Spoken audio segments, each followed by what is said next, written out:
Okay, in this video we are going to look at the Gauss-Seidel method, the Gauss-Seidel iteration. So let me remind you that we can write the Jacobi iteration. We can write the Jacobi iteration in component form in the following way. Sorry, let me adjust this. They told me they're going to give me a chalkboard here eventually. So the Jacobi method in component form is going to be that. Let's say if we look at the jth component of the k plus 1th iterant.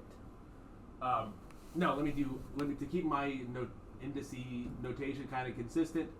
Let me look at the ith component of the k plus 1 iteration. This is going to be 1 over a I times the ith component of b minus the sum j equals 1 to n a I j, the kth component of the jth component of the k iterate, and we want to have j not equal to I in that sum. Okay, that's the Jacobi iteration that we just found. Now, notice what happens for the Jacobi iteration. If you look at component form like this, we're going to update x1 using only the old values. So we're going to update the first entry of our vector using only the old values. We only have the old values over there. Then we're going to update our next, the next element of our new vector using only the old values. Then the third element using only the old values, and so on and so forth. But think about it. The idea is that these values are getting closer and closer to the actual value. So as soon as we can use those new updated values, the better.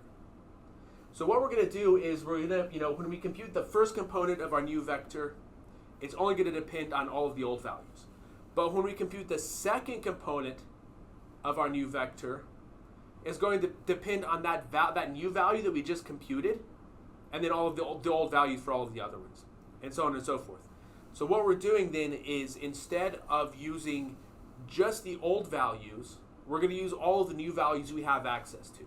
Because like I said, the new values are the better values. I mean, that's the idea here, is that the solution is converging this method is converging to the solution, to this equation here. Okay, so then what this means is that the quicker we can use these updated values, which are in principle better than the previous values, the better. And so this gives us Gauss-Seidel. So I'm going to need a little more room. So I'm going to come over here.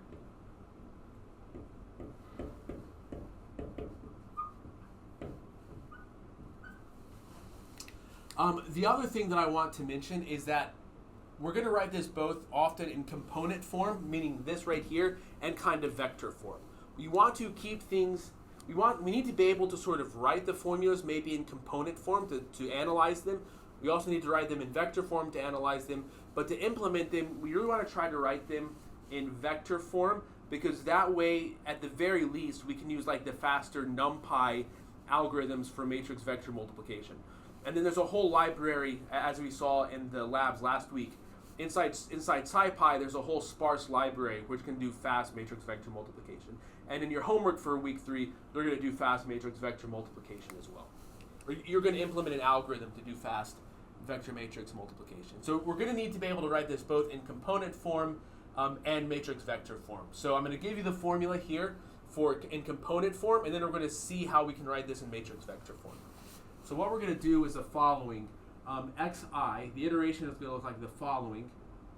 Xi, k plus 1.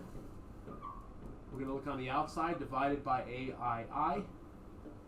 Okay, then we're going to have, bi minus, okay, so now we're going to split this sum into two pieces. We're going to look at all of the entries from j equals 1 to I.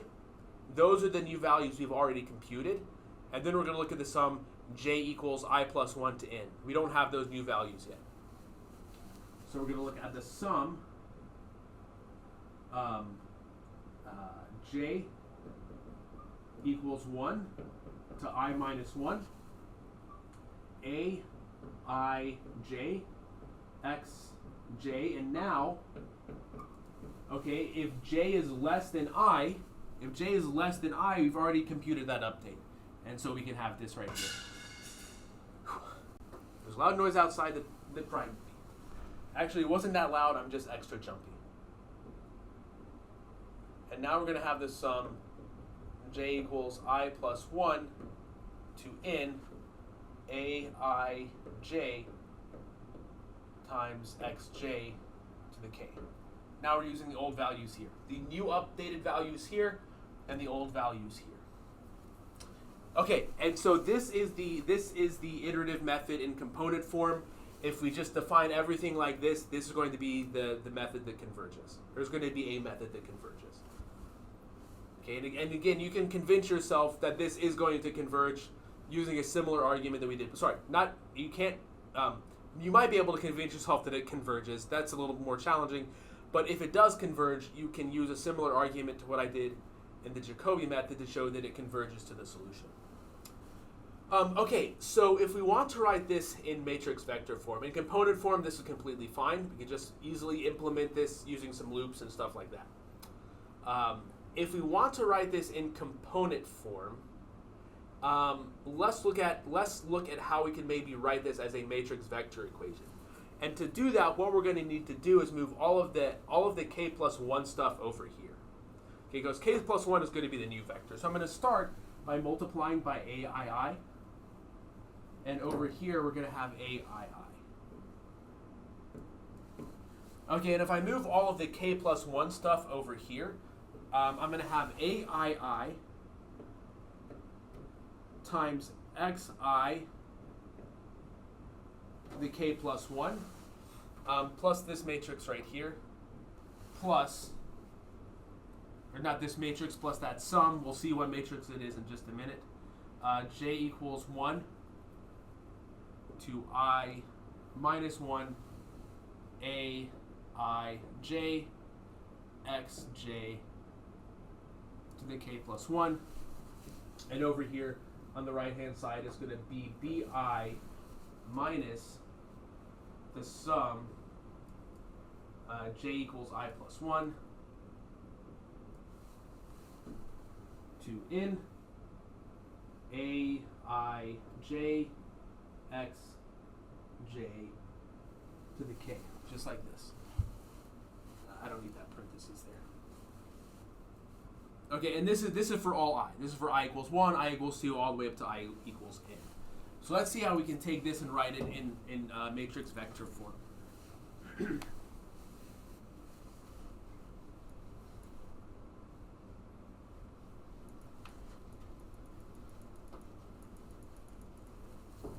Okay, and let me remind you that we are writing A in this way.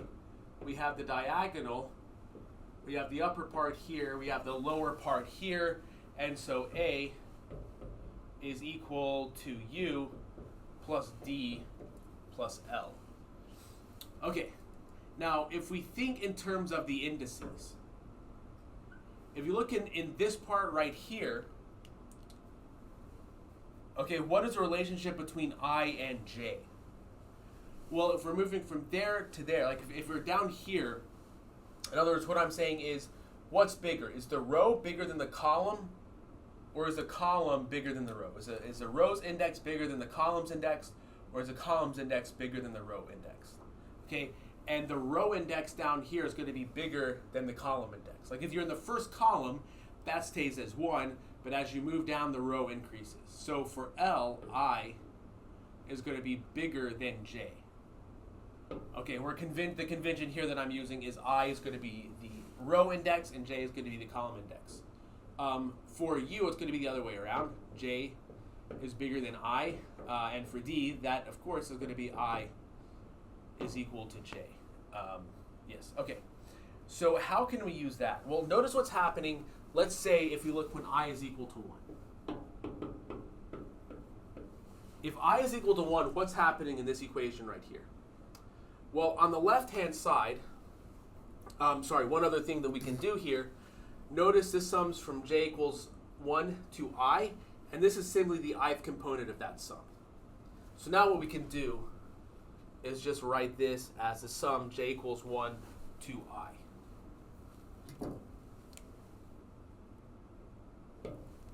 Okay, so when I equals 1, what's happening? Well, we're going to go from j equals 1 to I and do this over here. Okay, so I is fixed at 1. We're summing across the first row. Well, I is equal to 1. So we're just going from j, whoops. This sums across the first row up to, this sums across the first row up to I. If I is equal to 1, it's just going to be this entry here. So it's just going to be, when I is equal to 1, we're just going to have A1 on the left-hand side. We're just going to have A11 times x1 k plus 1. Okay, and then on the right-hand side, we're going to have B1 minus this sum right here. If I is equal to 1, that's j equals 2 to n. So we're going to have minus the sum j equals 2 to n. So if you sort of schematicize what's happening here, if this is our matrix, and we kind of do a schematic of what's happening, for I equals 1, on the left-hand side, we're just going to have that. And on the right-hand side, we're going to have sort of the sum going across that way. Okay, now let's look for I equals 2. For I equals 2, what are we going to have over here? Well, it's going to be, we're going to start from j is equal to 1, I is equal to 2. So we're going to have A21, x1, k plus 1, plus A22, x2, k plus 1. And then over on the right-hand side, we're going to have the sum, j equals 3 to n, a to j, xj, k. Okay, so what's happening here? Well, on the left-hand side, we're just doing up to this point, up to and including that point there.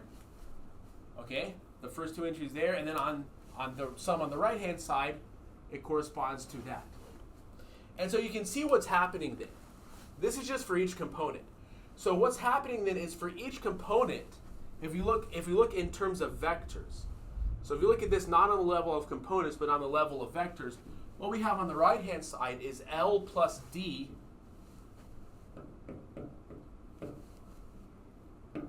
times x to the k plus 1 is going to be equal to u times xk. This is the u part, okay? So the sums over here were the sort of the part of the matrix vector multiplication where we're using the matrix over here. The sums over here are the part of the matrix vector multiplication where we're using the sums over here. So we get L plus D times x, the k plus 1 iterates here, is equal to B minus u times xk. And so now this is the iteration scheme. This is now the iteration scheme.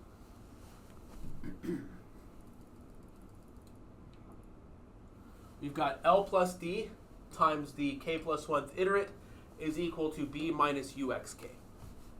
Okay, so this defines an iteration. If we know what x0 is, like we pick x0 to be the 0 vector, let's say, then we're going to solve this equation for the next one. Okay, now here's an important point. It looks like maybe we have just replaced this equation with an equation that looks something, with many equations that look like, L plus D times x is equal to B, right? The whole point, the whole reason we need to do an iterative method is because it's hard to solve a big system of equations. And L is just the lower part of the matrix, and D is the diagonal, so this is also a big system of equations. So for every iteration, we're going to have to solve this system of equations. Okay, but the good news is L is a lower diagonal matrix. And as I mentioned in the first video for this week on sparse matrices, if we have a lower diagonal, a lower triangular matrix, I think I said L is a lower diagonal, I meant it's a lower triangular matrix. If L is a lower triangular matrix, then there are very fast ways to solve lower triangular matrices. And even faster, since our matrices are going to have more structure than that. It's going to be a sparse lower triangular matrix. Okay, so we can solve this. For each n, we can solve this system of equations very quickly. Okay, so it's something that we have to do, but it's going to be something that we can do in linear time. It's a solution that we can do in linear time. And if we can do the solution in linear time, then it's not going to change the analysis of the algorithm in the sense that it's not going to change the phenomenon that I talked about in the first video. Remember in the first video, if something has a runtime of n cubed, if we double the size of the matrix, it makes the size of the algorithm increase by a factor of 8. This is not going to be the case. Okay. In fact, this is going to be like this one of the cheaper things in the overall algorithm is to solve this system of equations. At any rate, this gives us the algorithm, the Gauss-Seidel algorithm right here. We will implement it in code this week. Obviously, this is going to be part of your project as well. One thing that you do not want to do when you implement this is you do not want to compute the inverse of this. You just want to use a solve algorithm to solve this right here. Okay, so that is the Gauss-Seidel method. As we can see, the Gauss-Seidel method is a very natural progression from the